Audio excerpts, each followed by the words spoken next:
So just going to TIG weld these in place.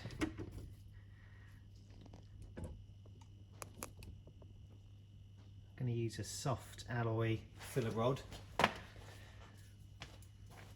we don't want to make it too hard and then create something which could fracture.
Welded that one, just need to weld the other side, and I'm going to give this a bit of a clean up as well and check the motor internals. So this is the motor. I'm just going to pull the motor off, check the brushes and see what it looks like inside, just to make sure that it's going to be okay. Brushes look good, still got lots of length left on them, because obviously we're going to be running this at a lot more voltage than it was originally designed for, so just need to make sure everything looks good inside. You can see the gearbox has got a grease nipple on it, which is quite useful because sometimes they're fully sealed, you can't get anything into them.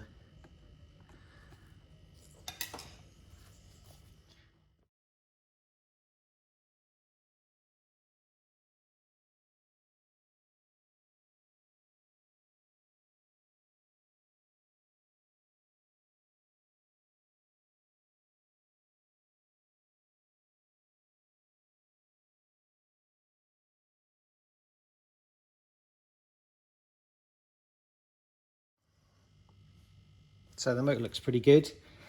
It's pretty clean inside. Big magnets. Almost no wear on the commutator. Bearings look good. Looks like it's been balanced.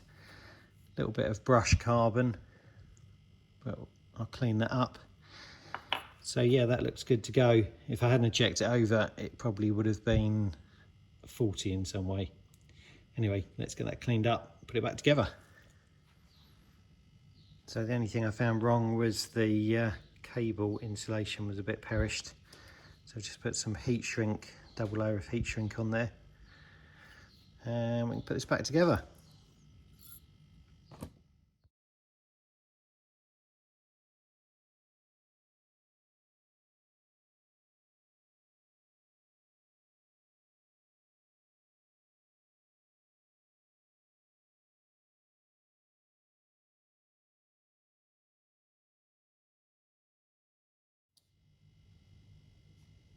So next thing, just to check it with a battery, because I don't know whether it needs to go this way round or round the other way. Don't know whether this is going to be the right direction to fit in the car like this. So let's see. So yeah, that looks like it's going in the car with this at the front.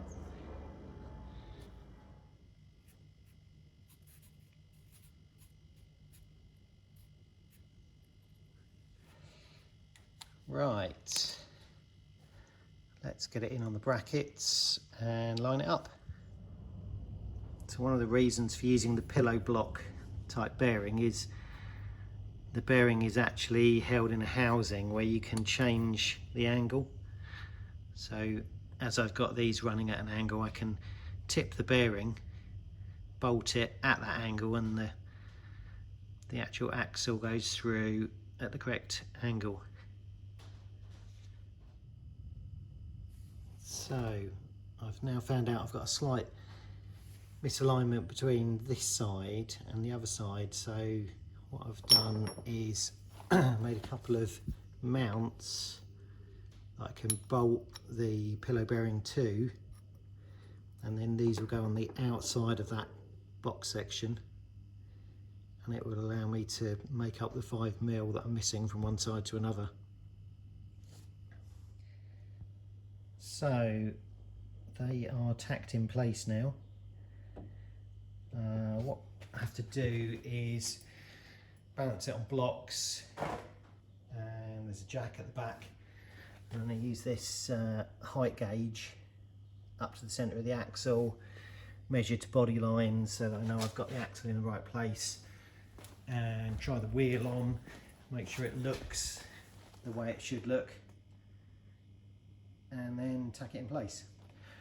So yeah, it's probably a bit boring, that's why I didn't put that in the video of all the alignment, because it's kind of checking and then coming back and checking again, and then checking the front, make sure the front height hasn't moved, and always doing it in the same space to hopefully get it as straight as possible. There is a little bit of twist in the body, which I've tried to straighten out with the frame that I've made inside. I suppose that's just something you get with fiberglass body shells, which was another reason for trying to keep it as one piece without the doors and the bonnet opening, so that it would be as straight as possible. Right, I'm going to finish welding these when it's flipped up on its side, and I need to do a bit more bracing inside as well. And I think the next thing is to start on the front suspension. There's a big hole there at the moment. So last thing I've added there is the torque rod, which is going onto that square section on the motor casing or gearbox casing, just to hold the motor in place, because obviously there's a reaction for every action, and as the wheels start to turn, the motor will try and move, so it's to stop that. That is about it for the motor mounts and the axle mount there.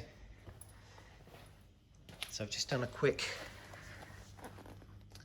rig up as to how the front suspension is going to work. The only thing is I'm waiting for some rose joints to fit this 12mm silver steel bar, which is going to be the kingpin. So I've just got a long bolt in there just to try and show you what I'm doing. So both the rose joints will be attached to the cross member going from one side to another, so there'll be a bracket on here to hold both the rose joints. That will allow me movement for moving the wheel in and out and changing the camber, and then suspension will be provided with these springs, and the kingpin will slide through the rose joints and compress the springs. Obviously this spring will be at the top and this is under load, and that will give me suspension, which is how Morgan used to make their front suspension on their cars. It's a very simple system, doesn't give a tremendous amount of travel. This is only going to give about 30mm travel, but it's probably all I need. The tyres are pretty soft as well, so they'll take up a certain amount of movement and vibration. Yeah, it's going to be a bit difficult to do this, like I say, because I haven't got the rose joints yet, but I'm just going to have to estimate the size of those based on these 1/2 inch ones. 1/2 inch, 7/16, I think it's a 1/2 inch thread and a 7/16 hole. So yeah, I can estimate the size based on those and just hope that when the rose joints come, it will all fit. Because today I need to get this up off the floor, mounted onto a trolley that I've got to take it for paintwork. And hopefully next weekend it might be painted. I can carry on with the build and assembly. So that is front suspension mocked up with the crossmember bar, and I know from this setup how far it is from the end of the bar to the drive flange, which will obviously need an adapter for the wheel, and I will know at no suspension compression at what height that needs to be in relation to the center of the wheel. So I'm just going to pull the motor out and settle the height around it and see if I can get the front crossmember to line up with anything in there and weld it in place. The bushes that I've made are to hold the rose joints on. So that one sits on the top, M12 thread, and that one sits in there, and then they're welded in place like this. And that gives me a slight offset for some caster as the steering's turned. And then I need to weld this in the front of the car.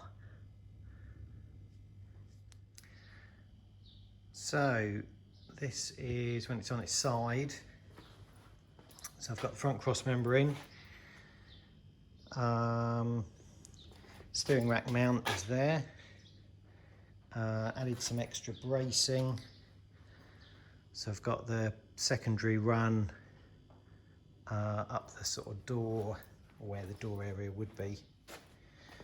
And then that's obviously braced there, triangulated there, and then there's the triangle brace on the cross member.